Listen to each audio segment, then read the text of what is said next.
Hi everybody, welcome to Wake Up Well. Today we are concluding a week where we've looked in our Wake Up Well topics about starting up and slowing down. Now, for me and for my family, we're still living off our family holiday that we were in August. We managed to get away to the west coast of France. We paid the price for it with a bit of quarantine afterwards, but it was still worth it for the sunshine. And one afternoon while we were out, we were exploring, we came across a crêperie, a little quaint cafe selling crêpe, like pancakes. And Marjorie loves them. And it was a delightful setting. It was set next to what was a bit like a canal. In fact, it was a tidal inlet, and there were lovely local fishing boats there. They looked pretty, the sea was sparkling away, and they were bobbling up and down.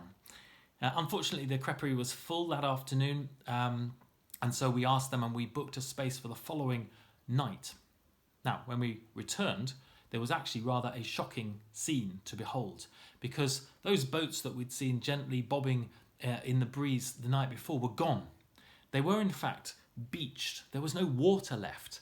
They were completely beached. They were keeled over on one side. They didn't look pretty at all. All you could see was mud around them. And that beautiful sparkling scene had gone, and those boats were clearly going nowhere.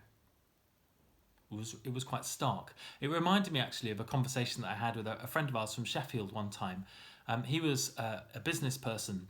He was responsible for results in a company when the economic conditions were coming against him and his company.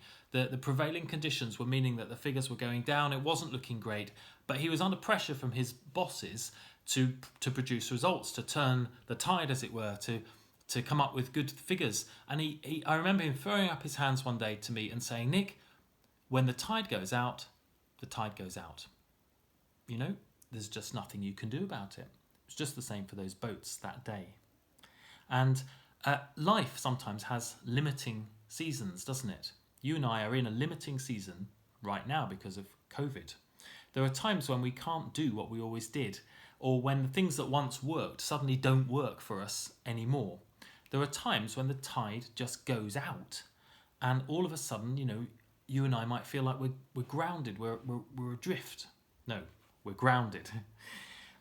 And as I say, this is a season, this COVID season, is quite frustrating because what used to work and what used to be normal has gone for many of us. And you know what? We have to be okay with that. We have to become okay with that. Life is like that. Life has limiting seasons. In a season where many of us want to start up again, we're actually being forced to slow down. It's not pleasant, it's not always wanted, it's not always welcome, but it is how life works. And as a church pastor, I see that often in people's lives. Perhaps it's because of sickness, they're in a limiting season, or they're concerned about their job, or their mental health, or there are issues in their family. But what I see in Christians is a faith which gives them perseverance in times of trial, and a perseverance to see beyond temporary troubles. I want to read to you from Lamentations today, Lamentations chapter 3. This guy's having a hard time. In fact, the Lord has turned against his people, against Israel, because of their disobedience. And he says this, "The Lord has made me chew on gravel, he's rolled me in the dust. Peace has been stripped away, and I've forgotten what prosperity is.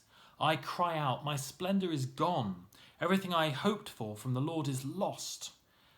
The thought of my suffering and homelessness is bitter beyond words." This man is in a limiting season. What he once had has gone. And yet he goes on with beautiful words. He says, "I will never forget this awful time as I grieve over my loss. Yet I still dare to hope when I remember this. The faithful love of the Lord never ends. His mercies never cease. Great is his faithfulness, in his mercies begin afresh each morning." And so this guy draws hope. He says, "I say to myself, the Lord is my inheritance, therefore I will hope in him. The Lord is good to those who depend on him, who search for him. It is good to wait quietly for salvation from the Lord." And that's it, isn't it? In a limiting season, you and I may feel severely like the tide has gone out at the moment. But remember, it will return. And I hope and I pray that you will hold on to hope in the meantime.